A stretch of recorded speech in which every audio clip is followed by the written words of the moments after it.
Hello అండి, నమస్తే. ఇప్పుడు మాట్లాడబోయే టాపిక్ ఏంటంటే, ఈరోజు మహారాష్ట్ర క్యాబినెట్ వచ్చేసి 2 ప్రపోజల్స్కి అప్రూవల్ ఇచ్చింది.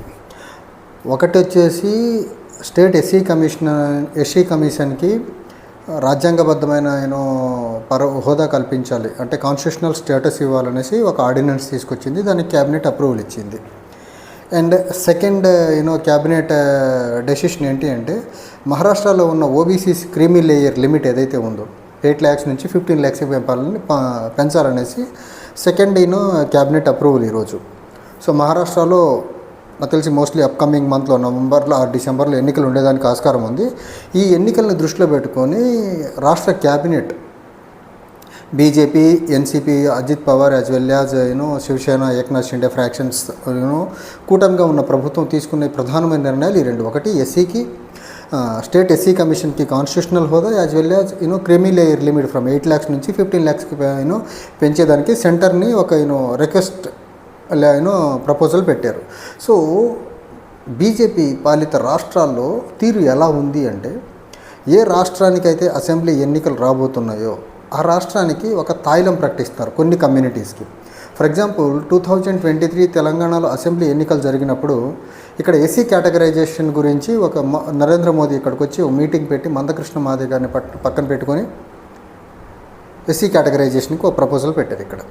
సో బట్ బీజేపీ తరఫున ఇక్కడ తెలంగాణ సమాజంలో ఉన్నటువంటి ఎస్సీ సోదరులు టిల్ట్ అవ్వలేదు.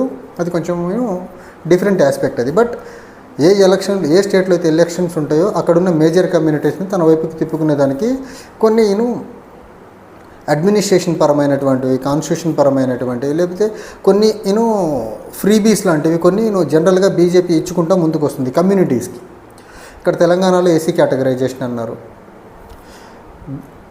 మన హర్యానా అసెంబ్లీ ఎన్నికలకు వచ్చేసరికి అక్కడ ఓబీసీస్ ఎక్కువ ఉన్నారు. పంజాబీ ఖట్టర్ వ్యతిరేకత ఉన్న క్రమంలో అతన్ని మార్చి ఓబీసీని తీసుకొచ్చారు. అది ఫ్రూట్ఫుల్ అయింది.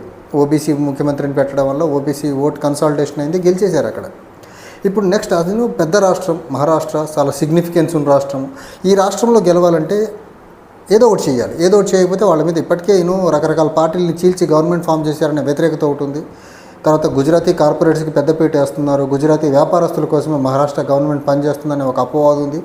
ఈ క్రమంలో అక్కడ గెలవాలంటే ఏదో ఒకటి చేయాలి. అందుకనేసి రాష్ట్రంలో ఉన్నటువంటి చాలా పెద్ద సామాజిక వర్గాలు 2, ఓబీసీ ఒకటి, సెకండ్ ఎస్సీ. 10% పాపులేషన్ ఎస్సీస్ ఉన్నారు, 50+% వచ్చి పాపులేషన్ ఓబీసీస్ ఉన్నారు. సో ఓబీసీస్కి సంబంధించినటువంటి క్రీమీ లేయర్ని 8 నుంచి 15 lakhs పెంచాలనే రిక్వెస్ట్ని గవర్నమెంట్ ఆఫ్ ఇండియాకి పంపడము. రాష్ట్రంలో అయితే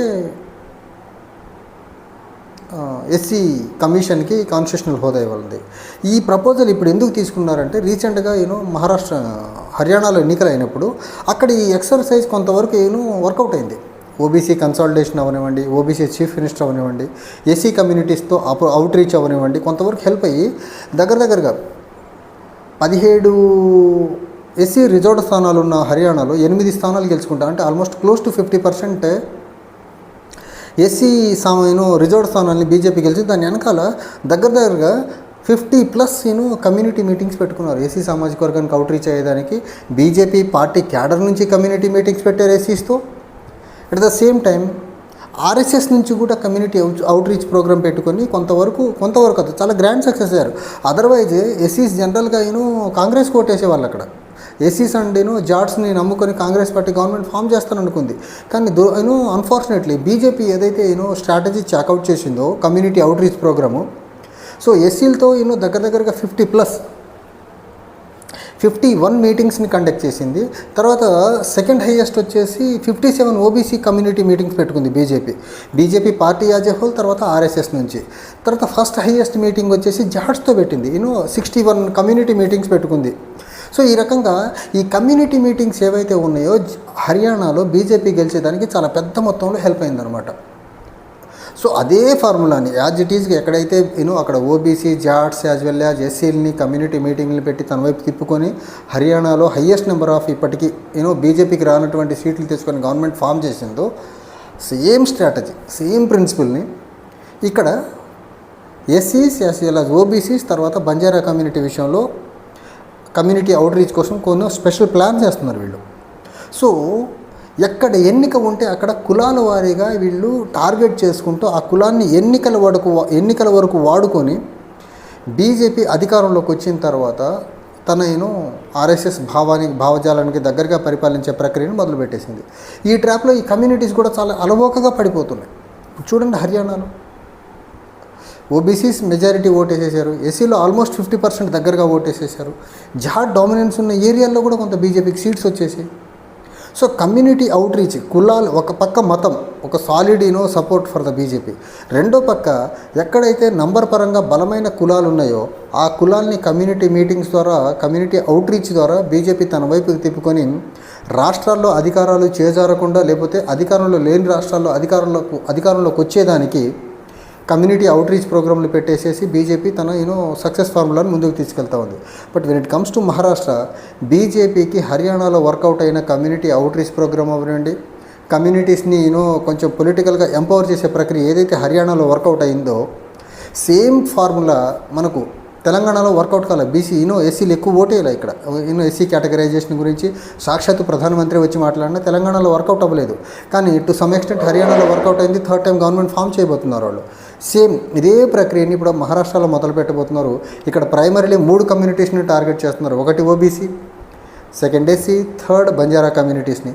ఈ 3 కమ్యూనిటీస్ని బీజేపీ తన ట్రాప్లో వేసుకొని అధికారంలోకి రాగలదా, లేకపోతే అక్కడున్న పొలిటికల్ డైనమిక్స్ ఏవైతే ఉన్నాయో, పార్టీలను చీలిక అవనివ్వండి, లేకపోతే గుజరాతీ పెట్టుబడిదారులకి, వ్యాపారస్తులకి మహారాష్ట్రలో ఉన్న ప్రస్తుత గవర్నమెంట్ పనిచేస్తుందనేది ఏదైతే ఉందో ఇవి పనిచేస్తాయా, లేకపోతే కమ్యూనిటీ అవుట్ రీచ్ పనిచేస్తుందా, లేకపోతే ఇప్పుడు కమ్యూనిటీస్కి కొన్ని ప్రకటిస్తున్నటువంటి ఏదో పొలిటికల్ బెనిఫిట్స్ ఏవైతే ఉన్నాయో అవి వర్కౌట్ అవుతాయా లేదా అనేది అప్కమింగ్ మహారాష్ట్ర ఎన్నికల్లో మాత్రమే ఈ డెసిషన్స్ వర్కౌట్ అయినాయా లేదా అనేది మనం అనలైజ్ చేయగలము. కానీ బీజేపీ మనం హర్యానాలో చూసాము, లాస్ట్ మినిట్ వరకు వాళ్ళు వాళ్ళ దగ్గర ఉన్న ఏ అస్త్రాన్ని వదిలిపెట్టదు. పర్టికులర్లీ వాళ్ళు అధికారంలో ఉన్న రాష్ట్రాన్ని, ఆ అధికారాన్ని వాళ్ళ చేతి నుంచి వేరే కూటమి చేతికో వేరే పార్టీ చేతికి వెళ్ళేదానికి ఎట్టి పరిస్థితుల్లో బీజేపీ దాన్ని అంత ఈజీగా వెళ్ళేలా చేయదు.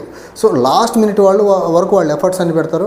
ఆ ఎఫర్ట్స్లో ప్రయత్నంలో భాగంగానే మహారాష్ట్రలో అదే కూటమి పవర్లో ఉంది కాబట్టి బీజేపీకి సంబంధించిన కూటమి మహారాష్ట్రలో ఎస్సీ కమిషన్కి కాన్స్టిట్యూషనల్ స్టేటస్ ఇవ్వాలనేది ఆల్రెడీ ఆర్డినెన్స్ తీసుకొచ్చేశారు. అప్కమింగ్ అసెంబ్లీ సెషన్లో దాన్ని ప్రవేశపెట్టే ప్రయత్నం కూడా చేస్తారు దాన్ని ఆర్డినెన్స్. ఎందుకంటే ఆర్డినెన్స్ వ్యాలిడిటీ 6 months ఉంటుంది. 6 monthsలో ఆర్డినెన్స్ని అసెంబ్లీలో ప్రవేశపెట్టి బిల్గా మార్చకపోతే, బిల్ పాస్ కాకపోతే ఆర్డినెన్స్ సీజ్ అయిపోతుంది. సో ఖచ్చితంగా 6 monthsలో ఆర్డినెన్స్ని నెక్స్ట్ అసెంబ్లీ సమావేశాల్లో దానికి ఆర్డినెన్స్ని బిల్గా మార్చి బిల్ని క్లియర్ చేస్తారు. ఎందుకంటే అసెంబ్లీలో వాళ్ళకి మెజారిటీ ఉంది కాబట్టి. సెకండ్ థింగ్ ఏదైతే ఉందో క్రిమీ లేయర్స్, ఓబీసీ క్రిమీ లేయర్స్కి 18 నుంచి 15 lakhsకి తీసుకెళ్లాలని కేంద్ర ప్రభుత్వానికి పంపిన ప్రపోజల్ ఏదైతే ఉందో దాన్ని నాకు తెలిసి కేంద్ర ప్రభుత్వం కూడా మహారాష్ట్ర ఎన్నికలకు ముందే ఈ మహారాష్ట్ర గవర్నమెంట్ పంపిన ప్రపోజల్ని యాక్సెప్ట్ చేసి ఓబీసీలని, ఎస్సీలని తన వైపుకి తిప్పుకునే ప్రక్రియ చేస్తుంది. తద్వారా రాబోయే అసెంబ్లీ ఎన్నికల్లో BC OBC as well as SC ఓట్ని కన్సాలిడేట్ చేసుకొని బీజేపీకి మరోసారి మహారాష్ట్రలో అధికారంలోకి వచ్చేదానికి ప్రయత్నిస్తుంది. అందులో ఎలాంటి డౌట్ లేదు. కానీ ఈ ప్రయత్నాన్ని ఓటర్లు, మహారాష్ట్రియన్స్ యాక్సెప్ట్ చేస్తారా, లేకపోతే ఆ బీజేపీ తీసుకున్న ఆ పాలసీ ట్రాప్లో పడి బీజేపీకి ఓటేస్తారా, లేకపోతే అదర్వైజ్ ఓటేస్తారా అనేది రాబోయే అసెంబ్లీ ఎన్నికల తర్వాత మాత్రమే చెప్పగలము. Thank you.